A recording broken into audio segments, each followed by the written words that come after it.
Well, hello there, and a very, very warm welcome to this very short 11-day course on core connection, breathing, and how the two of them are connected.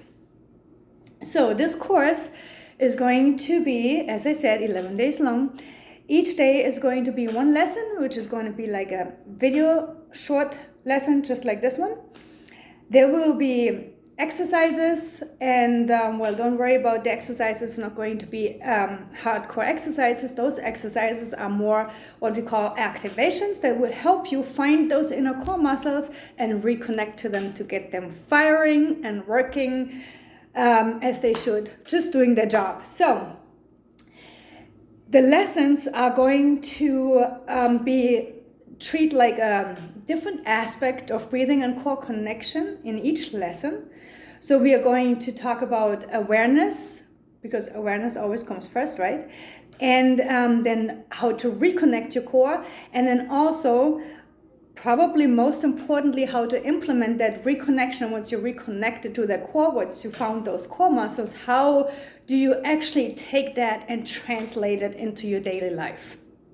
Also, there's going to be bits and pieces. This is a short course, remember, so there's nothing really in depth. It's kind of more meant to nudge you into a direction, give you an idea of different concepts, and help you start establish this connection, but not just with your core, but with your whole entire self. What do I mean by that? So your core connection is not just a physical level. It also affects your emotional well-being as well as aspects of your spiritual well-being. And each lesson, or in this course, I'm going to try to introduce those concepts of how everything is connected, right? Because you're not just your body and your looks, you are also your whole entire wholesome being that exists not just in physical form, but also your spirit, right? Your soul and your emotional well-being are very, very important for your overall health or your existence, basically. So this is all going to be covered in this very short 11-day course about core connection.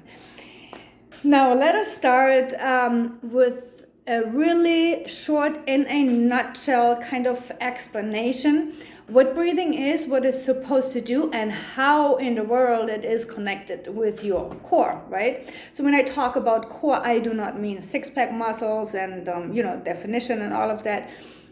When I talk about core and core functioning, I mean the very inner core muscles that lie underneath those external obliques and the rectus abdominis, six-pack muscle in short.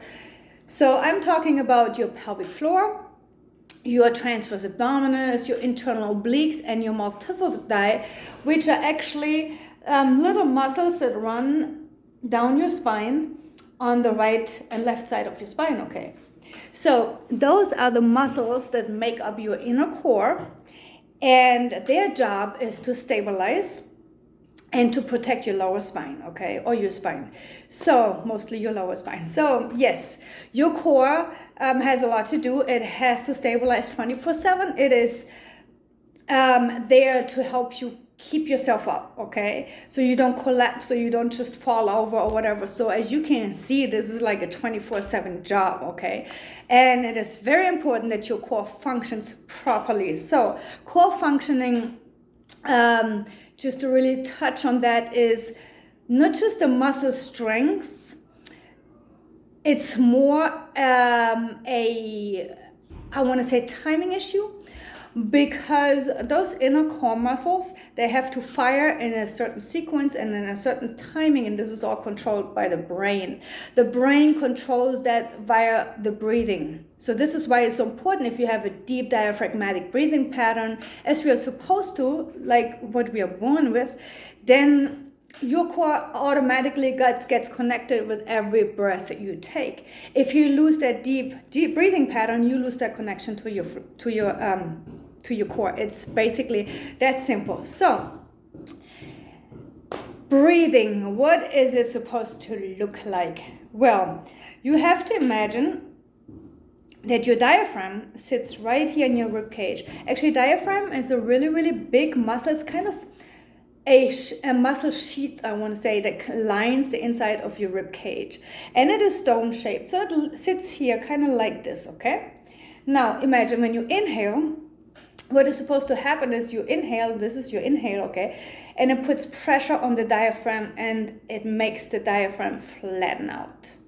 It causes it to flatten out just like this, okay? So the flattening out of the diaphragm in your inhale causes a chain reaction. It causes pressure to build up in your abdominal cavity. We call that intra-abdominal pressure. I'm sure you have heard about that. So we will also talk about all of these little things within the course and the lessons. This is just a very short introduction, and I'm literally trying to get this across in like 2 sentences, which is has taken me a couple of tries, to be honest. Anyway, so your diaphragm flattening out, right? Creating intra-abdominal pressure and causing everything to expand 360 all the way around and relax everything down all the way into your pelvic floor. Yes, into your pelvic floor. So then you exhale. The more forceful you exhale, the greater the contraction, okay? But your exhale contracts your inner core muscle, recruits all of them, contracts them and lifts them up. It's a lifting. Again, this is going to be touched on in other lessons a little bit, to explain a little bit further what I mean by that. So anyways, your inhale expands everything, relaxes everything, pushes the diaphragm down, okay, flattens. Your exhale contracts everything and lifts it up and causes the diaphragm to spring back into its original dome-shaped shape, okay? So this is how the breathing mechanics work in a nutshell. Now let's go ahead and start with a little breathing self-assessment, and I will guide you through how to do this. I have also put a PDF file in this lesson, so you can download that, print it out, whatever you want to do with it, and then you can either just read it for reference, or you could write down your own findings with yourself. So in a few weeks or after this course, and then a few weeks later, you can check it again and then see how far you've come, which is always nice, right? Anyways, so I want you to start off by sitting up straight, and best thing to do is be in front of a mirror. There will be a lot of mirror work in this course, to be honest, because really what we think we do and what we actually do is very, very often not the same thing. So we feel like we are somewhere in space and really we are somewhere completely different, okay? So a mirror or videotaping yourself are good techniques to actually make sure that when you're doing what you're supposed to do. So if you sit in front of a mirror and I'm asking you to take a deep breath, do this right now, take a deep breath and then watch yourself, see what happens. So if you take a deep breath, what happens? Does this happen? Do you see your shoulders come up your ears? If you do, then this is a shallow breathing pattern. I'm sorry to break this to you, but if your shoulders come up by your ears, that's a shallow breathing pattern, which means you are not expanding your ribs and you're not getting enough oxygen into your lungs, okay? That is one aspect, the oxygen. The other one, which we are going to handle in this course, is that if your shoulders come up by your ears and you don't expand your ribs, your diaphragm is not going to flatten out, which means there's no intra-abdominal pressure being built up, which means there's no protection for your spine, which means there's a lot of pressure on your pelvic floor, your core, and all these little muscles in your spine that are not supposed to stabilize your spine. And then you might end up with back pain and so on. So this is, I'm going over here really fast. So as I said, we're going to touch on all of this in those lessons, but this is a little first introduction and assessment, okay? So now, also, if you are a belly breather, just observe yourself. If all that moves is your belly, you have no movement anywhere with your inhale, just your belly comes up and down, then you are just belly breathing. That is a shallow breathing pattern too, that does not flatten out the diaphragm and cause that intra-abdominal pressure, or in the right way. So those are the two most common shallow breathing patterns. That's why I wanted to mention it. Now let's get to the assessment itself. Sit up straight, okay? Take your fingers and put them right here in your rib cage. So your thumbs are resting on your ribs in the back, okay? And your fingers kind of spread a little bit on your ribs in the front. So your hands are going to be just right here where your bra line is, okay? That's where you are going to have your hands. Now, when you breathe in, okay, what you want to have happen is that your shoulders, first of all, stay down, okay? Stay down and relax. Your neck is relaxed. You're not going to feel it anywhere in your neck, okay? But what you are going to feel is your fingers spreading apart like this, 360. So if you take a deep inhale, can you feel how your thumb moves in the back? And can you feel how your fingers kind of spread a little bit? I mean, they're not going to spread like this. I'm exaggerating, okay? But do you feel the spreading of your fingers 360? Okay, that's the first one. That's what you want, okay? So the second one is, if you put your hands right here, your finger here on the sternum. So this is not relevant to everyone, but I found that with me personally, this has helped me a lot. Practicing my breathing. So if you put your fingers here on the sternum and you inhale, can you feel that being pushed, your finger being pushed out a little bit? Or if you find some space between your ribs, you put your fingers here and you inhale. Can you feel your fingers being pushed out? Okay. Or when you inhale, are you creating more space between your rib cage, underneath your rib cage, and your sternum kind of gets sucked in?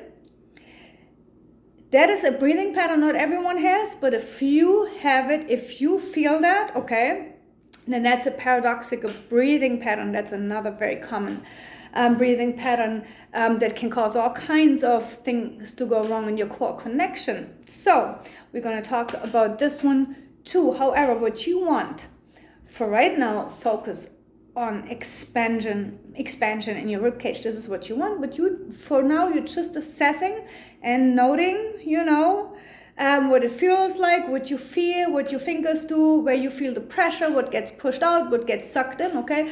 Just note all of this down. Then, if you're sitting on a chair with a backrest, okay, you can put your hands right here. First of all, now when you inhale, can you feel any movement in your low back? Does your inhale create any type of movement? Can you feel your fingers move? Or maybe if that's easier for you, if you're sitting, if you have a backrest on your chair, right, and you're sitting up straight, can you feel how your low back is making or trying to make contact with the chair and kind of moving towards that? Okay. And then last but not least, for the assessment, what is happening in your pelvic floor? Can you feel anything? Can you feel a expansion in your pelvic floor? So what happens is your pelvic floor kind of gets pushed down slightly by your inhale, but I don't like to use the word push down, because especially as women or moms, if you have prolapse symptoms or something like that, or that it can also get understood wrong. So people try to put pressure down in order to feel that. So don't do that. This is nothing forceful. This is nothing where you put pressure on something. It is your breath. It is just your breath doing it. If you can't feel it, don't worry at all, because we're going to cover this too. This is what the course is for, okay? So this is just a short assessment so you can start being aware of what your breath is doing, okay? How you're breathing, what's happening, because we breathe, of course, because we're not going to just drop dead because we forget breathing, right? But are we really aware of what is happening to our breath? I am willing to bet that most of us are not. So this is why I made this course, to kind of spread some awareness about those connections, because this breathing, core, emotion, soul connection is real, okay? And we have to work on reconnecting all the pieces to feel better and to get our energy levels up, okay? So now, speaking with your action for today is very simple, okay? For today, I just want you to observe your breath. Observe it. I would also like you to take a walk down in nature if you can, if at all possible. If not, just walk around a little bit and just observe what your breath is doing. Just feel that you're breathing, okay? Just feel that your heart is beating, that your lungs are filling with air. Just be conscious, be aware of it. I know it's happening anyways, but you want to bring your consciousness into this. You want to think about this. You want to feel it. You want to experience it. What is happening, okay? What is happening inside you? So I want you today to just feel, nothing else. Don't judge. Don't think about, oh, is this right? Is it the wrong way? No. Don't think about that. Just observe without any judgment, without thinking about any right or wrongs. Just observe and feel, okay? What is your breath doing? Where is your breath going? And what does it feel like? Okay, so thank you very much for letting me guide you through this very short 11-day short course. And I just wanted to say, if you want to know more, if you ever have any questions, you don't understand something, because this is going to be a little bit of a, crash course kind of thing, or, any information about me, who I am, whatever, I have a Facebook group which is called Strong Mamas, and you are very welcome to join. There's other moms in there, like-minded moms, and you can ask me any question, and I'm just there to support and help out with info or whatever else I can. So feel free to join that. I also have an email, buildingstrongmamas@gmail.com. And you can email that one anytime you want with any question, any help. I can get you anything. I'm here. You're not alone. Even though this is a crash course, you are still not alone. And if there's anything that I can help you with, I'm really happy to do so. So now I'm going to leave you breathing, observing, and feeling. And I will see you tomorrow in the next lesson.